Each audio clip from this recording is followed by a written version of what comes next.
Hi, I'm Ken. Today's question is, how do we measure the distance round the world? How do we measure its circumference? Well, there are two methods. I'm going to show you both methods and you can choose the one you like best.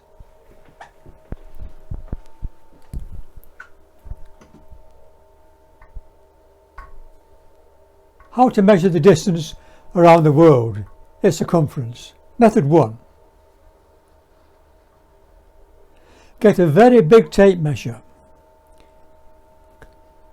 Fasten it down where you are, walk all around the world and measure the distance.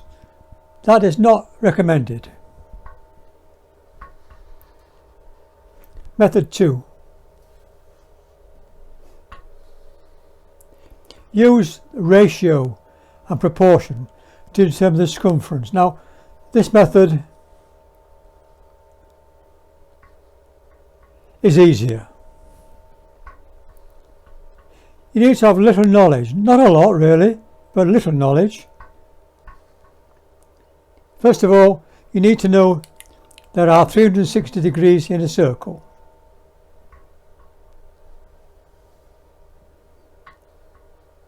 Then you need to know that in any right angle triangle, the tangent of an angle is the opposite side divided by the adjacent side. C.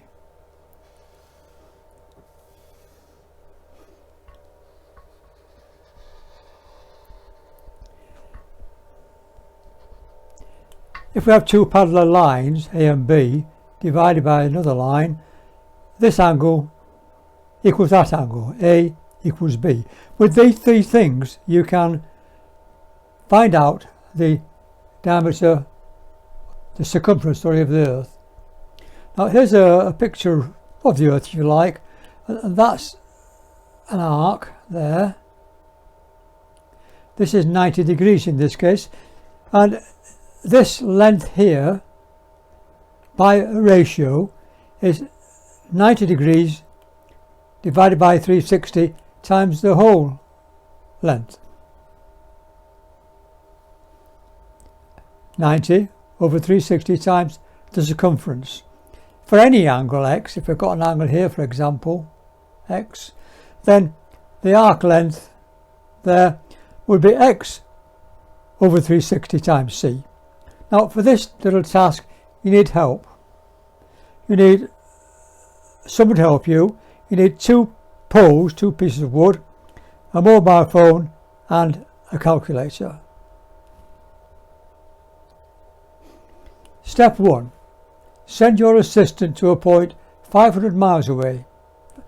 He doesn't have to walk, he can go by plane or by car. Make sure you can contact him by phone. Step 2. Put both poles in the ground. Step 3. Wait until the sun is directly above you and until your pole does not have any shadow. Then phone your friend. Now he will have a shadow because of the movement of the Earth. Ask him to calculate the angle of the shadow of his pole. We call that angle S. And then calculate the circumference using the formula 360 over S that we saw before, times, this time 500 miles. Here we are, there's you, there's your assistant, and the sun is going down in parallel lines, and because this is an angle, he's standing on this side of the Earth, there's an angle of S there between the sun and the pole. The line down here, it casts a shadow down here.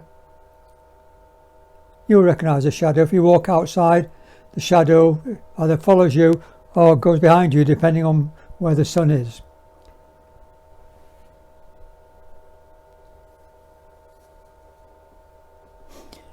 Your assistant now has to calculate S by measuring the length of the shadow. If you divide the shadow length by the pole length, you get S, which is the, well, that's the angle number, the tangent that gives you the angle. for example here, if the pole is 8 foot long and you measure the shadow as 1.3 foot long, then the actual angle is the tangent whose ratio is 1.3 over 8, which is 0.131, which gives us 7.5 degrees. So S would be 7.5 degrees. Looking at this one, the sun's rays are parallel, so if that's S, then that must be S. Parallel lines divided by a line. If that's S, that must be S. So we can use that to find the actual value of the circumference. We'd use that by saying the circumference C is 360, the whole angle, times this angle, divided by this angle, multiplied by 500 miles, which is the distance from here to here.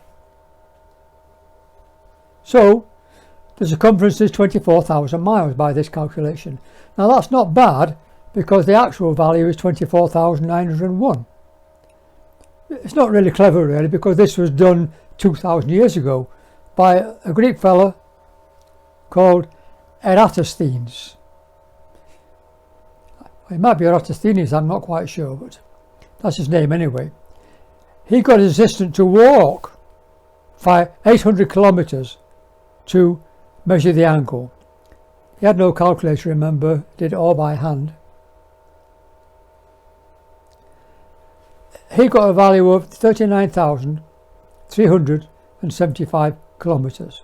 That's not bad when our modern method, using telescopes and all sorts of modern paraphernalia, gives us 40,076. Not much difference really, considering all he uses 2 pieces of wood and not even a calculator. So there we are, how to find the distance around the world using a couple of bits of wood and a calculator in this case. I suppose you could do it, but I wouldn't go 500 miles away. You could probably try it if you had a friend 100 miles away. That'd give you some idea anyway.